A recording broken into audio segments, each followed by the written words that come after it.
In this video, I'm going to rank every single legend in Apex Legends, and this will help us at the end of the video figure out who the best legends are inside of the game. Just keep in mind, there's probably a 9 out of 10 chance that you'll disagree with me somewhere. Just keep in mind that this is my own personal opinion, but I have used many sources on the internet and my own personal opinion to make this legend tier list, so I'm pretty sure this list is going to be pretty dope. I am Alarmix, and let's get into the video. So all of the legends inside of Apex Legends will be classified either in the C, B, or A tier. Most videos like this have a S tier on top, but I thought it would be more straightforward to just have an A, B, and C tier. So my friends, I am starting off with the C tier, and the first legend that I have for you here is Mirage. Now don't get me wrong, Mirage is a really fun legend to play, but I really think that when the gunfights kick in and an R99 is shoved down Mirage's face, I really think that Mirage brings just about some of the worst abilities out of all of the legends in the game. Mirage can be useful, but all of his abilities are really just focused around benefiting himself and not the team, and for all of these reasons, Mirage is in the C tier. So the next legend that I'm going to talk about inside of the C tier is Bloodhound. At least as far as I know, I believe that the internet collectively agrees almost that Bloodhound is probably the worst legend in the game next to Mirage. And Bloodhound's abilities, I mean, they're pretty useful for tracking people down and finding where they are. But the thing is that inside of Apex Legends, the footsteps are so loud that you most of the time do not really need these things at all. So with Bloodhound, I think you get really useless abilities along with his probably the best ultimate ability inside of the game, if not one of the best. It recently got a buff to where if you get a kill, it extends the ultimate ability by 5 seconds. But I think that very arguably the best ultimate ability in the game does not make up at all for a useless passive and tactical ability. And for this reason, the Bloodhound is in the C tier list. The next legend inside of the C tier list is Octane. I have met a lot of good Octane players in my day, but I really believe that Octane is more of a self-centered character versus a team player. Octane's abilities can be really nice, from his health regen to his tactical speed boost and his jump pad,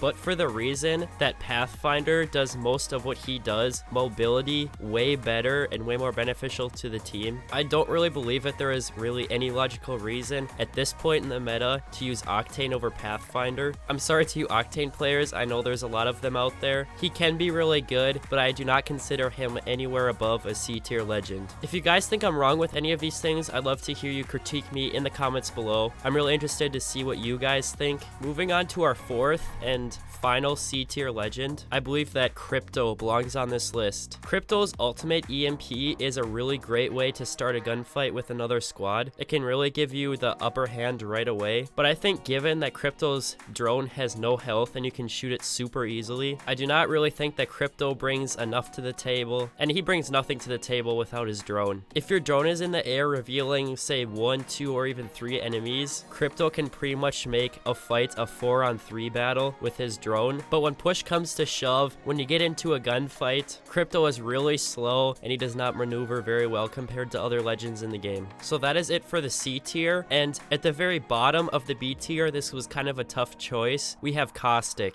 So I was kind of debating putting Caustic in the C tier, but I really think that when Caustic comes in handy in close quarter situation, that there aren't a lot of other legends in the game that can shut down a gunfight or control a gunfight like Caustic. I've played against some really good Caustic players and really have gotten just absolutely destroyed by them, but I haven't really seen that by the other C tier legends, so this is why I decided to put Caustic in the B tier. So just right above Caustic in the B tier, we have Revenant. A lot of people are already saying that Revenant is a bottom tier legend, but I really do believe that people are just starting to figure out how maneuverable Revenant can be. There are players out there, I guess, that can crouch walk and can strafe the heck out of people, and he's supposedly pretty hard to hit like this. I believe that his ultimate is some of the weakest in the game, but I do believe that when you hit people with your tactical ability, stopping people like Pathfinders, Wraiths, and Octanes from running away is really huge and almost makes Revenant faster. I do pretty strongly believe that Revenant is a B tier legend, about middle of the pack in the game, but it's okay to disagree with me, and I'd love to hear your opinion in the comments below. So the next legend on my list is Bangalore. I believe that Bangalore has always been a mid-tier legend inside of the game. I've always used and played Bangalore, and I've always really enjoyed her. Her ultimate ability can really clear out packs inside of the game. I believe that her passive speed boost and her tactical smoke are really really great add-ons to the character and always somewhat useful. But with the airstrike and the smoke, you can kind of disrupt what your teammates are doing. Like for example, sometimes we'll be rushing a team, I'll throw an airstrike or I'll pop smoke to get closer to the enemy, and my teammates will kind of complain that, you know, they were planning on shooting or sniping those enemies. And for this reason, I do not believe that Bangalore will be a top tier legend inside of Season 4. The next legend on my list is Lifeline. As far as I know, Lifeline has always been a top tier legend, but really ever since Gibraltar got his major buffs in the game, I do believe that Gibraltar does what Lifeline does better. Gibraltar's Dome Shield ability allows you to pick up teammates faster and to heal faster while you are inside. So I do believe that in the current meta, there is no way that Lifeline is better than Gibraltar, and if you want a team player to help you heal faster and to pick up teammates, I really believe that between Lifeline and Gibraltar, you should easily go with Gibraltar, but that's just my opinion. So that was the fourth and final legend in the B tier, and now we're moving on to the A tier. So there are 4 legends in this tier if you haven't figured that out yet, and I believe the worst of the 4 is Wraith.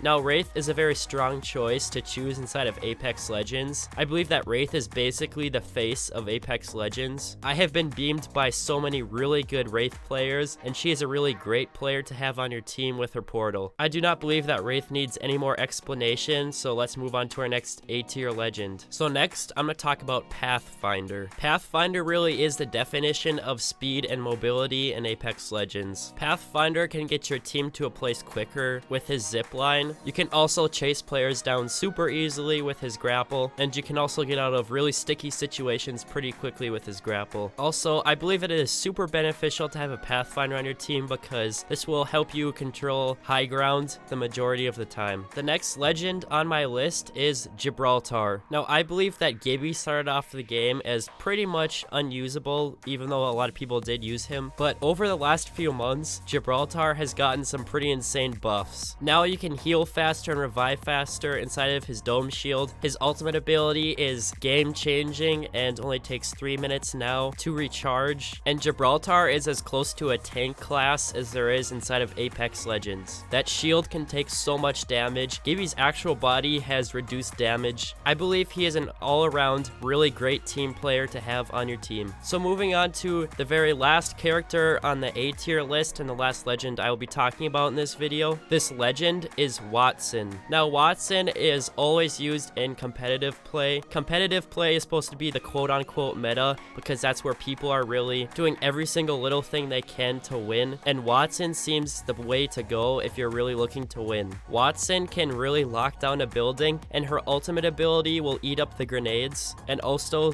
heal your team's shield. I believe that it will be super beneficial if you have a defensive legend on your team for those times when one of your teammates get downed or your team is really low on health. Wattson can really slow the game down and help your team get healed up. When I was doing my research for this video, I found it super interesting, and I didn't really know that most people have Wattson as the best and most beneficial legend to have on your team inside of all Apex Legends. But I'm really excited to see how the meta will change and if Wattson will still be on top of the game, because this is just the Season 4 meta and things really could change after Season 4, obviously. But yeah, I really hope you enjoyed this video. I really hope that my legend ranking list didn't piss you off too much. Make sure to subscribe to the channel, because if you don't subscribe right now, you may never see my channel on YouTube ever again. That will be about it for me, the Alarmix, and I'll see you guys later.